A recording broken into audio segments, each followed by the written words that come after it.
could be wrong, but I don't think that's right. Let's see what we can do to fix it.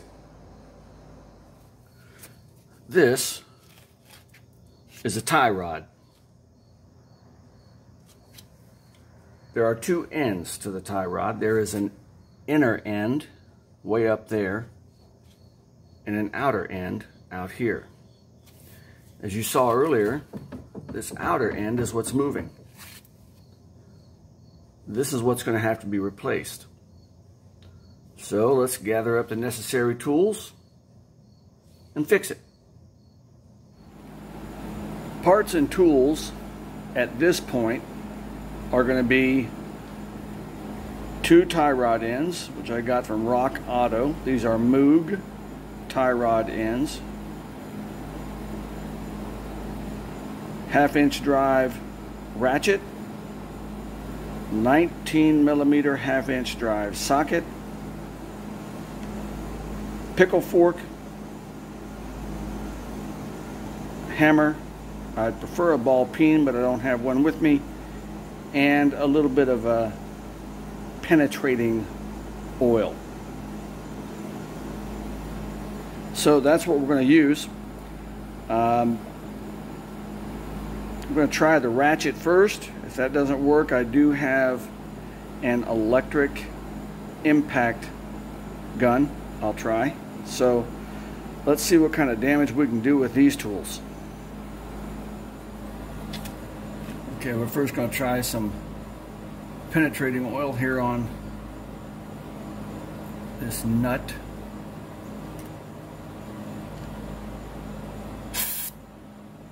Oh yeah, we'll just get that all over the brake caliper or the brake pad. Yeah, we'll just get that everywhere.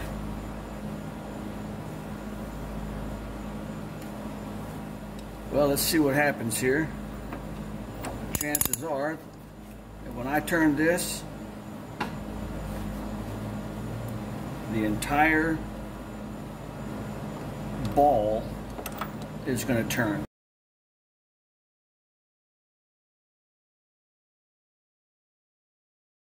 Now I may end up having to get my breaker bar.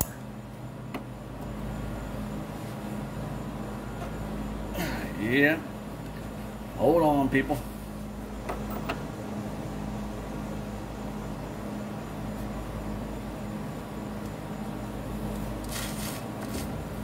Here we go. Wasn't too terrible bad.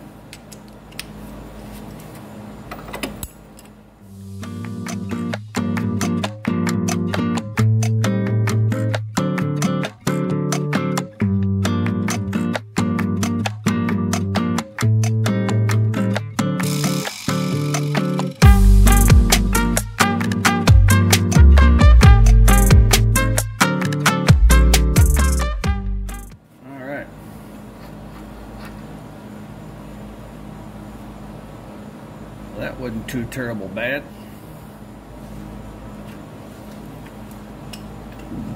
Alright, so now I'm going to tap on this knuckle right here.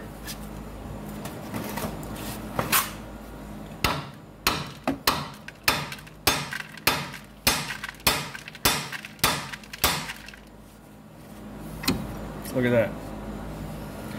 Certainly didn't expect that. Given the condition here, I thought I was going to have to beat the living piss out of that, get my pickle fork in the mix and everything. That was cool. Now, I can't really do anything with this yet. I got to put it back up in here temporarily so that I can get this jam nut loose. Just wanted to make sure I could get that thing out of there. Upper tie rod seems to be, or upper tie rod end seems to be okay. All of that's staying in place. When I move it around, it seems to be alright. Alright, so let's put this back up in here temporarily. Now, if you've watched any of these videos at all, see how that turns? See how that thing turns like that? If you're not careful, it'll turn. The whole thing will turn down inside there, and it'll be a real bear to work on. Be real difficult to get out. Now,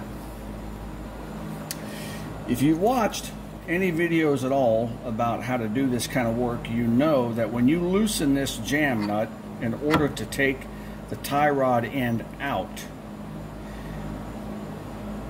the position of this jam nut is pretty crucial. More likely than not, I'm going to end up having to take this car in to get alignment done on it anyway. So, I want to try to get this jam nut back in the same position as if I can. Okay. Some people count the number of turns. Some people will measure all of this. I may count the number of turns that it takes to take off the tie rod end. I don't know. So at any rate, let's try to get that jam nut broke loose there. Again with the penetrating oil. Here I'm using a 7/8 wrench. That's all I got.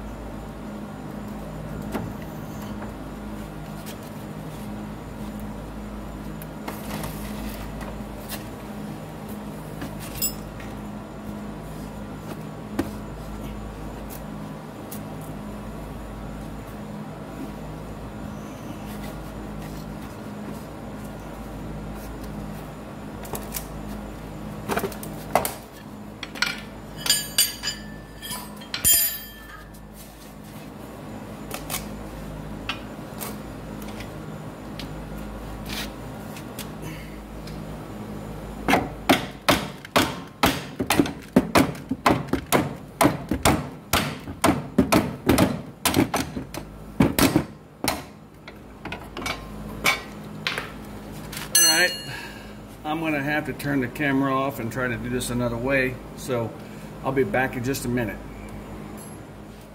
Finally got it to break loose. It just took a little bit more effort.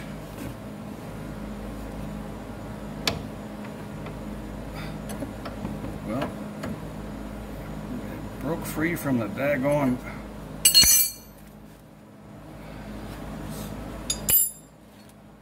I thought it broke free from the threads, but evidently it just broke free from the tie rod end.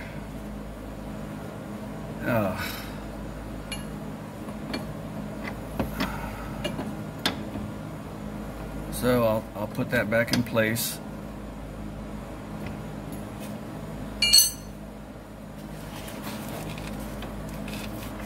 And remove the tie rod end.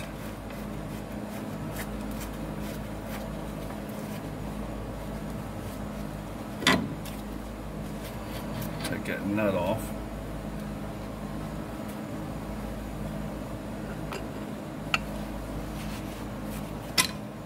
Okay.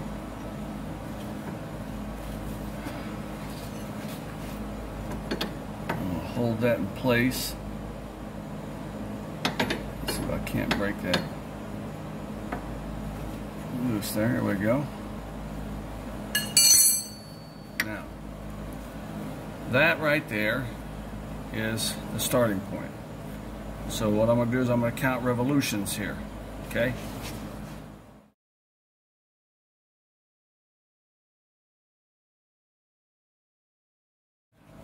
$14, $15.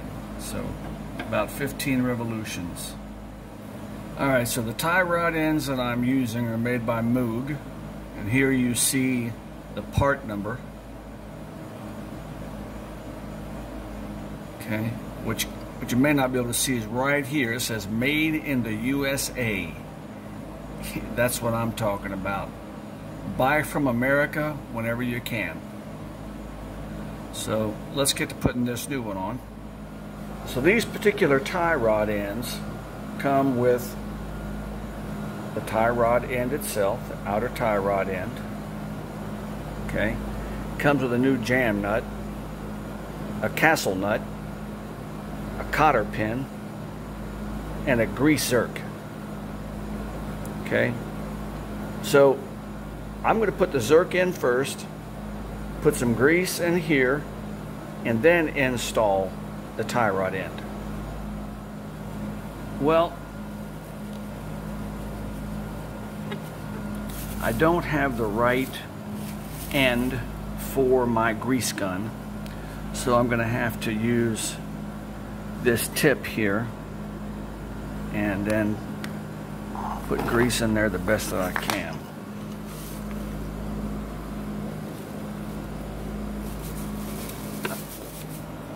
Trying to grease it like that, it's not going to work.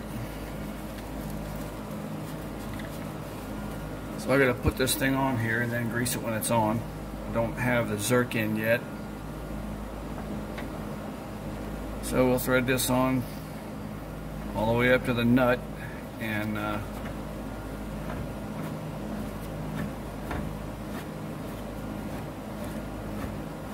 see what happens.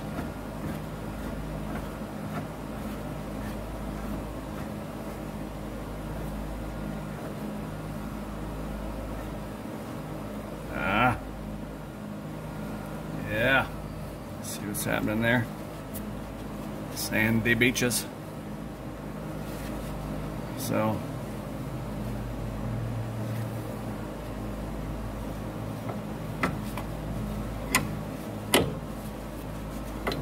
let's put it up in here. Temporarily put the nut on.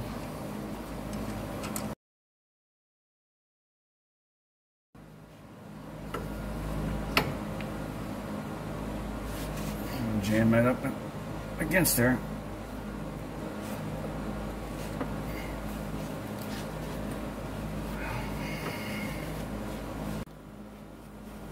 So here I've got the castle nut on, and unlike the nut that I took off, this uses an 18mm socket. So torque specifications say that this gets tightened to 36 foot-pounds.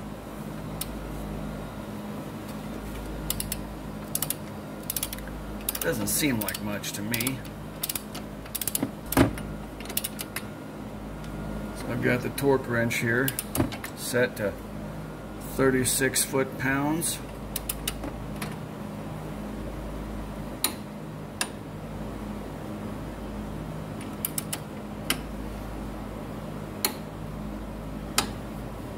Well, that doesn't seem like much.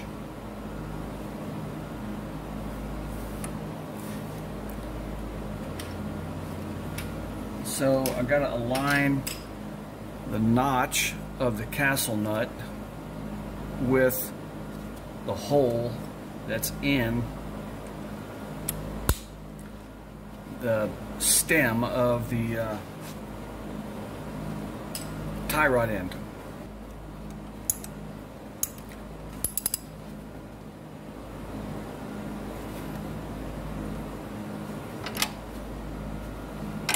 Bit more,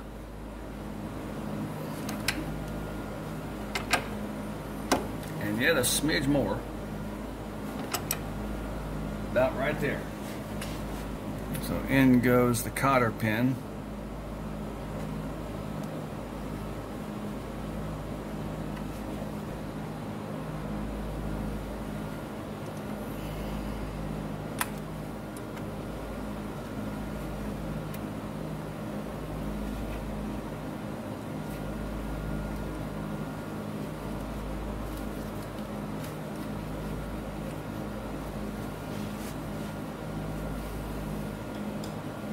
Now I got to grease it from underneath.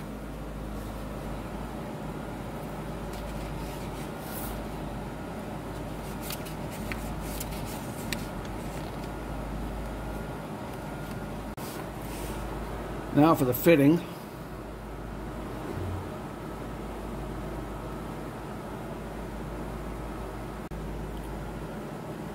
All right. Finally got it in there.